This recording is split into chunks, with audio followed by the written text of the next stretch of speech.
of the sloppiest price action I've seen in a while. Here is the NASDAQ. It has just been choppy for 2.5 days now, waiting for PPI.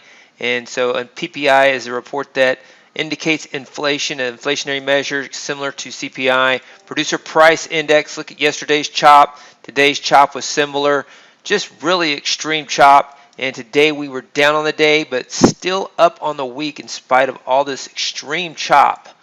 And so managing it well, just a lot of chop. So minus 2,900 and real trading beat the hypotheticals a little bit on the 200K.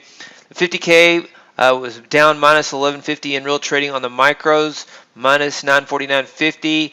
The Blitz 5 minus 1930, SI 16 plus 1235. Still not a lot of strategies that traded today. Adaptive moving average was the biggest culprit on the day. We have PPI tomorrow though, and we know that markets go in trend chop cycles. Let's look at adaptive moving average. So here's adaptive moving average going back about 7 years. You can see this drawdown that we recently had, and it is similar to other drawdowns. And so look at the massive chop. We had 10 losing trades in a row, and then the last trade was a winning trade by $25. So not much consolation there, but you know, it's still part of a losing streak, a drawdown. You get these drawdowns, and then the market, not the market, but the strategy locks in with the market, because this represents chop versus trend, so just massive chop. And then this time period is more trendy, and so waiting for PPI. And so no guarantee that the market will trend tomorrow, but this is what we're looking at. And let's look at, so we had 13 losers in a row going back in this time period. 13 losers, we had 10. And so you had this same trend chop pattern right here, looks similar, and then there was a breakout on the 22nd. And so that's potentially what we're looking at. The market continue to chop tomorrow, but you know, pretty extreme and endless amount of chop today should lend itself to some sort of trend, either a continuation of the downtrend or a reversal higher. It's anyone's guess what this market is going to do. Surprised at how weak the bullish agenda is as we wait for the end of the year rally. There's not many days left, and so I would have thought it would have kicked in a little bit better by now. So very weak bull market rally. Let's look at the trades on the day. So in the ES, Cobra 3 just stopped out that low point. I think it would have, it would have definitely come back and been stopped out again, because we have an $1,100 profit target on this now.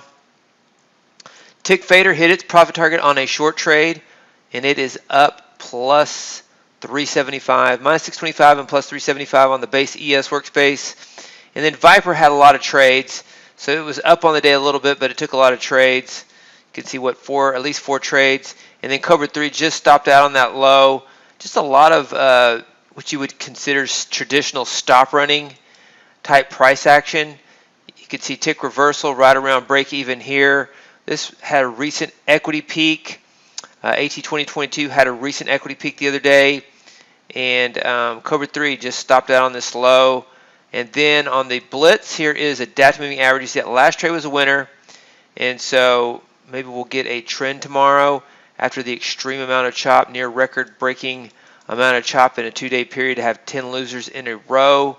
VTNQ up a little bit on the day. Not a lot of strategies traded today, and once again, when we look at the end of the day results, without adaptive moving average, it's down 600 on the day, but we are still up on the week as we go into Friday's trade. Friday's trades have been some of the top trades, top trading days the second half of the year, and so you typically get this choppy time period during the week, and then you can get a Friday price decision one way or the other.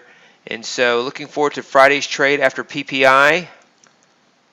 11 out of 12 rollover days have been profitable in the last 12, but today was down. And so, 12 is a small sample size. I had anticipated a little bit better price action, but that's where we are today, and still up on the week. Like I said, as we go into PPI tomorrow, looking for a potential breakout trend to take us into the weekend. Those are the trades on the day for December the 8th, 2022. Hey, David Bean here. Welcome to Capstone Trading Systems YouTube page. Be sure to subscribe to join our community of algorithmic traders. We are real money traders. We share our winning streaks, we share our losing streaks, as well as market updates, strategies and coding tips.